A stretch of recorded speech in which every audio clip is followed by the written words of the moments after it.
Good morning friends. I hope आप सब अच्छे होंगे। आपका स्वागत है आपके अपने YouTube channel current affairs for exam में। चलिए आज दिनांक 14/6/2024 की प्रश्नावली शुरू करते हैं। हाल ही में निम्नलिखित में से किस खिलाड़ी ने पुरुष फ्रेंच ओपन जीता है?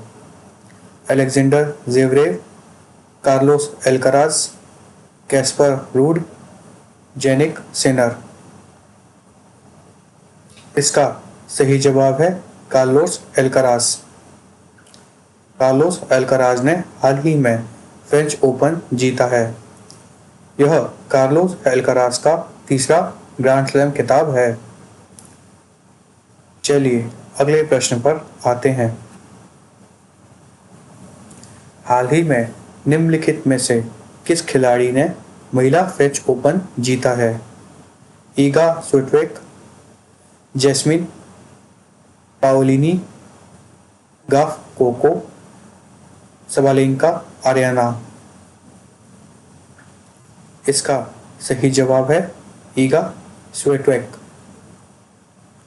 ईगा स्विटेक ने हाल ही में महिला फ्रेंच ओपन जीता है। चलिए अगले प्रश्न पर आते हैं।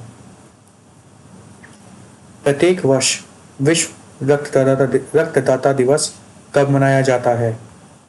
14 जून, 15 जून, 16 जून, 17 जून।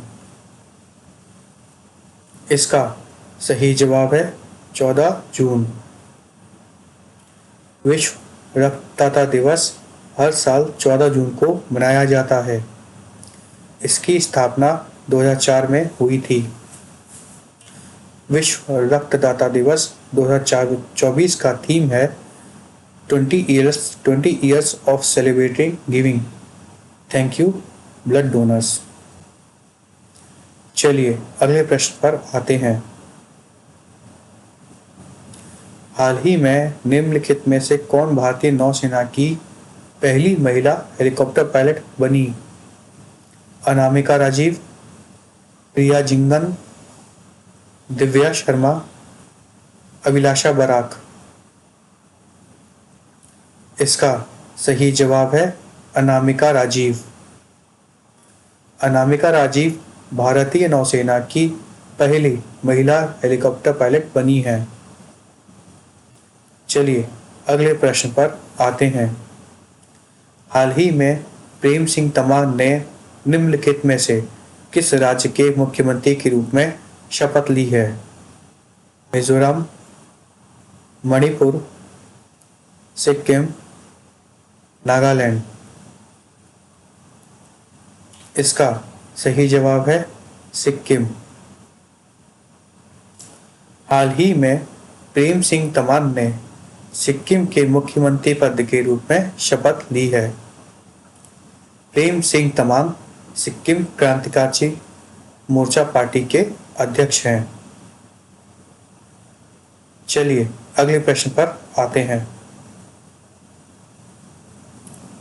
छठवीं भारतीय नौसेना royal navy of Oman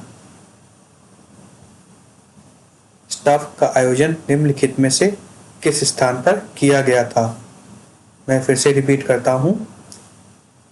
6th Indian navy royal navy of Oman staff was held in which of the following places? Muscat, Mumbai, Rustaq, New Delhi. इसका सही जवाब है नई दिल्ली।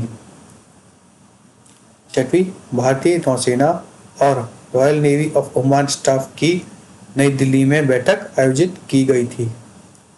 चलिए अगले प्रश्न पर आते हैं। निम्नलिखित में से कौन से देश प्रवासियों की मदद के लिए गोल्डन वीजा योजना का उपयोग करता है? स्पेन, पुर्तगाल, चिली, ब्राजील। इसका सही जवाब है पुर्तगाल। पुर्तगाल प्रवासियों की मदद के लिए गोल्डन वीज़ा योजना का उपयोग करता है। गोल्डन वीज़ा एक कार्यक्रम है जो अचल संपत्ति खरीदने वाले अमीर विदेशियों को निवास प्रदान करता है। आवेदकों को 2.5 लाख से 5 लाख यूरो के बीच ट्रांसफर करवाना होता है। चलिए अगले प्रश्न पर आते हैं। लोकसभा चुनाव में कितना प्रतिशत मतदान दर्ज किया गया? 58.34%, 59.45%, 62.38%, 65.79%। इसका सही जवाब है 65.79%। लोकसभा चुनाव में 65.79% मतदान दर्ज किया गया। चलिए अगले प्रश्न पर आते हैं। हाल ही में निम्नलिखित में से किस देश की संसद ने अंतर्राष्ट्रीय सौर गठबंधन से संबंधित फ्रेमवर्क समझौते के अनुसमर्थन को मंजूरी दी है? Myanmar, Sri Lanka, Nepal, Thailand. इसका सही जवाब है नेपाल। हाल ही में नेपाल की संसद ने अंतर्राष्ट्रीय सौर गठबंधन अर्थात इंटरनेशनल सौर अलायंस से संबंधित फ्रेमवर्क समझौतों के अनुसमर्थन को मंजूरी दी है। मतलब उन्होंने अपने पार्लियामेंट में उसका रेक्टिफिकेशन अप्रूव किया है। चलिए अगले प्रश्न पर आते हैं।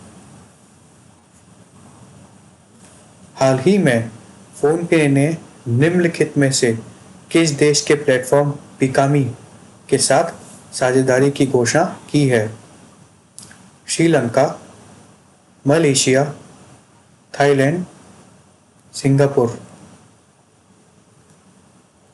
इसका सही जवाब है श्रीलंका। हाल ही में फोनपे ने श्रीलंका प्लेटफॉर्म पिकमी के साथ साझेदारी की घोषणा की है। यह संयोग श्रीलंका में भारतीय यात्रियों को पिकमी सवारी के भुगतान के लिए फोनपे के यूपीआई भुगतान विकल्प का उपयोग करने की अनुमति देता है। यह कैशलेस लेनदेन को सक्षम बनाता है और यात्रा सुविधा को बढ़ाता है। पिकमी के सीईओ जिफ्री जुल्फर हैं। फोनपे पर इंटरनेशनल पेमेंट्स के सीईओ रितेश पाई हैं। फ्रेंड्स, आज का सेशन यहीं समाप्त होता है। आपको हमारा सेशन कैसा लगा कमेंट कर बताइएगा तथा लाइक एवं सब्सक्राइब अवश्य कीजिएगा। धन्यवाद।